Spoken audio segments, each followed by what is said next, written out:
Hace 2400 años, Atenas condenó a muerte a un viejo con cara de perro mal encarado que no escribió ni una sola línea.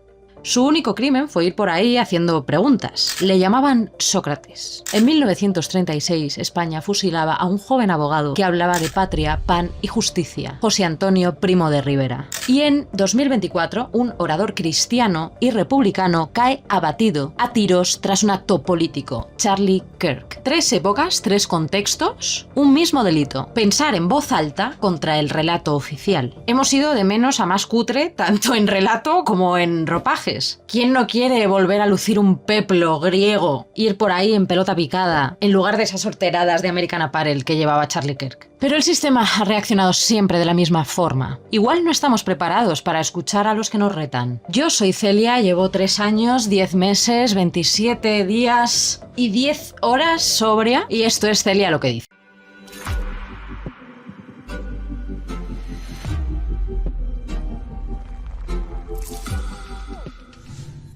Sócrates, el patrón del condenado. Según estudios de la Universidad de Stanford sobre la historia de la libertad de expresión, las sociedades tienden a castigar la disidencia cognitiva cuando ésta amenaza los mitos fundacionales de la comunidad. En 2024, la progresía burguesoide, es decir, el sistema, encumbró y condenó a la actriz Carla Sofía Gascón en 24 horas. ¿Y qué tienen en común Carla Sofía Gascón y Sócrates, más allá de los vestidos? Pues que ambos hicieron cosas imperdonables: desmontar las opiniones cómodas. Sócrates iba por ahí charlando con unos y con otros, obligándoles a pensar. Y al ciudadano medio no le gusta mucho que se le obligue a pensar de más. Él quiere que las cosas estén donde están. El hombre masa de Ortega. Así que esos ciudadanos básicos y mediocres votaron democráticamente acabar con la vida de Sócrates por tocapelotas. La Atenas democrática cometía entonces lo que hoy llamaríamos cancelación. Los griegos tenían una palabra para eso: la parresia. Significa hablar con franqueza aún sabiendo que puede costarte la vida. Eso hacía Sócrates en las plazas, José Antonio en la celda y Kirk en un auditorio. La parresia no es talento, es virtud, el coraje de no callar. Alabamos cómo muere Sócrates y alabamos cómo lo pinta Jean-Louis David. Sostiene la copa con calma. No ofrece épica militar ni consigna identitaria. Ofrece coherencia. Antes morir que traicionar la búsqueda de la verdad. Así lo hubiese aplaudido nuestro próximo protagonista, que sin duda le hubiera dicho que por las ideas uno muere si es necesario. José Antonio, el aristócrata subversivo. España, años 30, república convulsa, huelgas, analfabetismo del 40 y pico %, paro, violencia. José Antonio ya era una figura popular, era hijo del general Miguel Primo de Rivera. Surge desde el descontento que generaban los movimientos de izquierda, el anarquismo, el comunismo, el socialismo, que se encontraban en auge. El obrero tenía su propia libertad, sí, pero se encontraba desprotegido.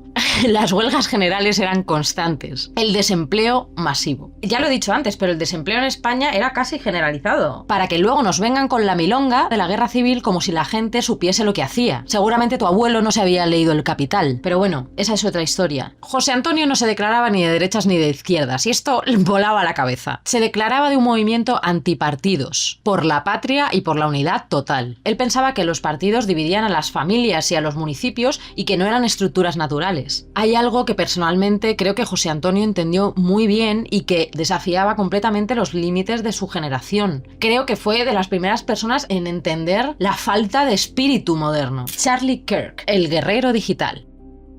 Estados Unidos vive un bipartidismo podrido. La democracia se ha convertido en espectáculo. La polarización política es irrefrenable. Los años de la izquierda wokista, esa burguesía hiperconsumista con complejo de salvadora, han dejado en la población un sabor, ¿cómo decirlo?, hueco, vacío. La revolución digital y las redes sociales no han cumplido las expectativas. El ser humano se encuentra en la dicotomía de atender a la civilización con la tasa de suicidios más alta de la historia del país, especialmente los jóvenes. Y aquí aparece Charlie Kirk como una figura que hace tambalear el liberalismo, aunque dentro de él, aludiendo a la idea tradicionalista de que Dios se sitúa por encima del comercio. Y por esto, gente un poco estúpida, como Nerea Pérez de las Heras, se atreven a llamarle ultra. En 2026, una persona católica es ultra. Preocuparse por los asuntos del ser, señora, es lo mínimo que cualquiera con un poquito de interés por la vida, puede hacer. Pero este también es otro tema. Y por esto es de resaltar que el país del comercio absoluto y desencarnizado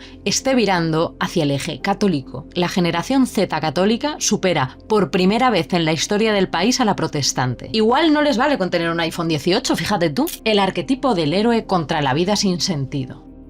La sociedad civil necesita la ilusión de entender que su vida sirve para algo. En la antigua Roma, el ansia de la guerra o la ilusión de un bien común hacía que incluso el eslabón más perdido de la sociedad se sintiese útil, parte de algo. Pero ese ideal no nace ahí. Ya Sócrates había formado al primer héroe moral, el que lucha sin espada y triunfa sin vencer. Su batalla no era política ni militar, era interior, defender la verdad ante la multitud. Por eso, cuando bebe la cicuta, no muere el filósofo, nace el arquetipo del héroe, que prefiere morir antes que mentir o traicionar sus ideales. Y eso, amigos, está por encima de todo. Un obrero que trabaja de 9 a 6, llega a casa, paga facturas y no ve un horizonte común, vive sin esa dimensión heroica. Solo puede caer en la industria del entretenimiento para sobrellevar su vida. Una vida carente de sentido, una vida superficial y neutra, una vida sin trascendencia. Pero tanto Primo de Rivera como Charlie Kirk recogen esa antorcha socrática. Nos proponen retomar el espíritu de sacrificio y servicio, el heroísmo de quien vive para una idea. Proponen a un ciudadano comprometido, que será recompensado con la gloria de una nación mejor. Porque eso es lo que ambos quieren, una nación mejor. Mejores servicios, mejores empleos, mejores industrias. Por eso para ambos era vital que la juventud participase de sus actos. La hormiga obrera es el engranaje fundamental del motor estatal. Es el músculo del héroe. Qué raro suena todo esto para una sociedad que habla mucho de sus derechos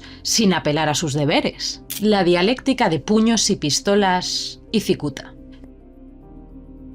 En fin, creíamos que todo esto estaba superado, ¿verdad? El ser humano sigue necesitando sacrificar a alguien para purificarse. ¿Y si todos fueran víctimas necesarias para mantener el status quo de la sociedad? Los griegos llamaban a esa figura de víctima ritual fármacos, el chivo expiatorio que se mataba para limpiar la ciudad. A Sócrates lo condena una Atenas agotada. A José Antonio lo ejecuta una España rota. A Charlie lo quita de en medio una América en una guerra cultural permanente. Los tres se convierten en símbolos, pero paradójicamente se les utiliza más como banderas que como maestros del pensamiento. Así que la pregunta que tendríamos que hacernos es: ¿tendremos el coraje de asumir el precio del delito de pensar? Porque, señores, hay que mojarse. Y ahora voy a cerrar con una magnífica frase de José Antonio. Ojalá fuera la mía la última sangre española que se vertiera en discordias civiles. Ojalá encontrara ya en paz el pueblo español, tan rico en buenas cualidades entrañables. Creo que Charlie Kirk hubiese dicho lo mismo.